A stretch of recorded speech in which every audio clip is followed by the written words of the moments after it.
Hello everybody here at the Vancouver Island University Create Conference. Thank you so much for having me. My name is Sarah-Jayne. I'm very much looking forward to sharing with you my inquiry today. I'm currently studying for a Masters in Educational Leadership here at VIU, and I'm very happy to share what I've been doing. I'm located in Souk in the beautiful British Columbia on the traditional territories of the Souk Nation. I'm very gracious and honoured to be welcomed here. My inquiry question is, in what ways do art-based journaling and reflective practice support educator well-being? I'm using a critical arts-based inquiry. Arts-based inquiry encompasses a range of art approaches and strategies to perform qualitative research and critical analysis in order to understand and investigate often human experiences. For my inquiry, I've explored a range of different reflection frameworks, and I'm going to share a video with you today of how I go about my inquiry, an example of how I complete my research. Different frameworks I've looked at include Broughton's development framework, Gibbs' reflective cycle, the ERA cycle, and Brookfield's 4 lenses of reflection. I'm pleased to have been able to study these and then from my own experience and my own practice, develop my own framework in which I'm able to use to support my own well-being. Please enjoy watching this video as I create my own journal page and I talk you through my reflection process. 10 months ago, I was sitting in a class with all my peers completing my Masters in Education. And we were given a task to do. We were given a topic to look at. And the topic I was given was art-based research.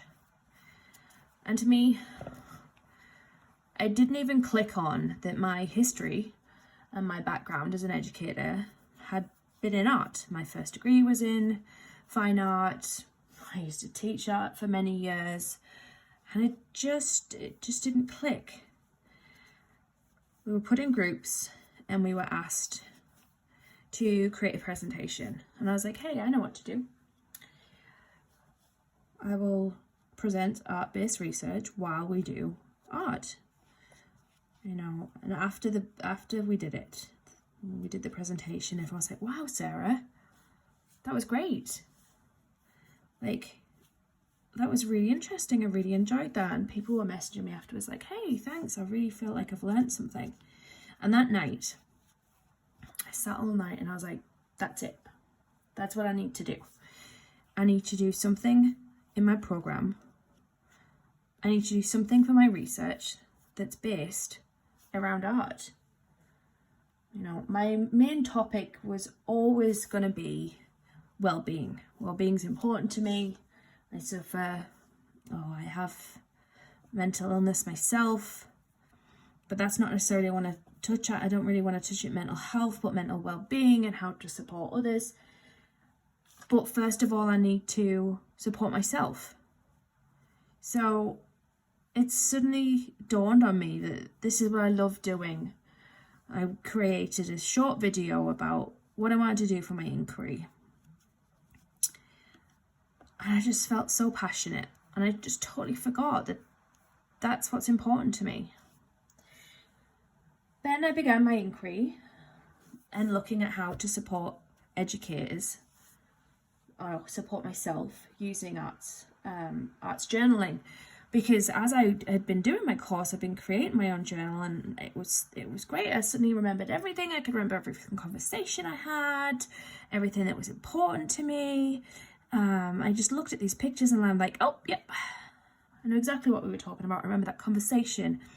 I remember that moment. I remember the smile someone had, and all from just an image. And not only that, but I'm extremely, extremely passionate about art. Like, extremely passionate.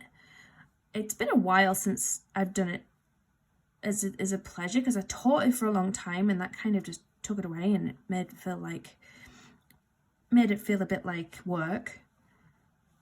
And then I also didn't want to do it as much because then it felt like it always had to be perfect, but journaling was an escape from that. So I wanted to start exploring how art supports my well-being, and I began with a journal. I began creating pieces, and suddenly it became easy and it became enjoyable and it became relaxing, and I knew exactly what I wanted to do, and I felt happy. And then I was sitting talking to my professor mentor one day, and she was saying, like, what is it that you do that makes it so enjoyable for you? Like, what's your process? And I said, well, I sit and I think about whatever the theory, idea, or problem that I have is, and I kind of just sit and think about it for a while, and then I might do a bit of reading, and then I'll sit and create a piece of work, and I'll think about it at the same time. And then I'm creating the work, I'm really enjoying it, and then sometimes that was it. It was done. I was like, oh, I don't feel like I'm learning enough from it. I don't feel like, yes, I'm getting that support. It's supporting me. I'm reflecting, but then I've really got to go back and think about it again, and I've got to make notes on what I was thinking, or I've got to take it to that next step. And suddenly, without realizing, I'd created this framework in which I've followed now for months.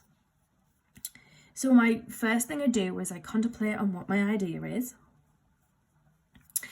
and then I'll create my journal page. And just this whole process to me is just so fulfilling.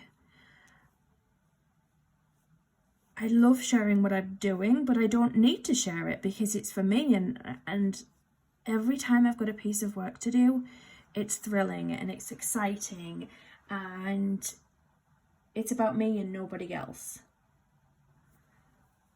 And I've learned so much, and suddenly I feel like I want to do it all the time.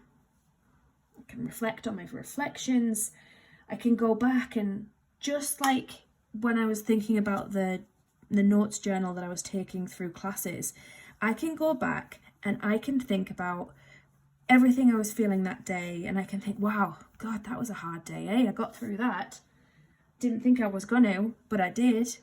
And that's exactly the same process for this.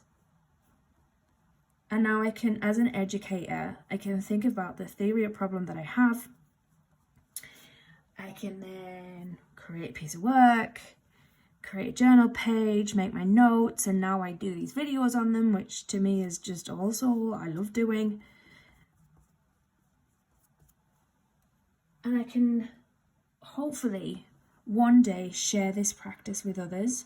One day I want to show everybody, this is what I've learned and this is what you can do. And my long-term goal will be to create a journal workbook and talk about the process and talk about what I've learned through it, and make some probing questions. Like the first one is, who are you?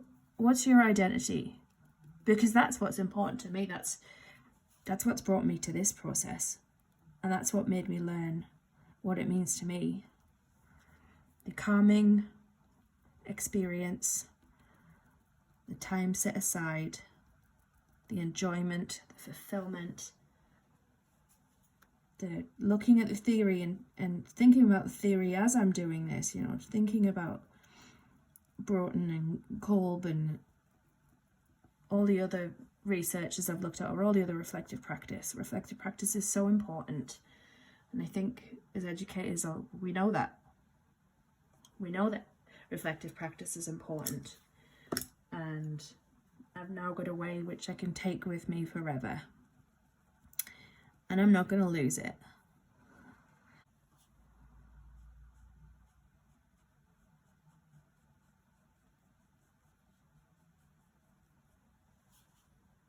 Thank you for sharing this with me.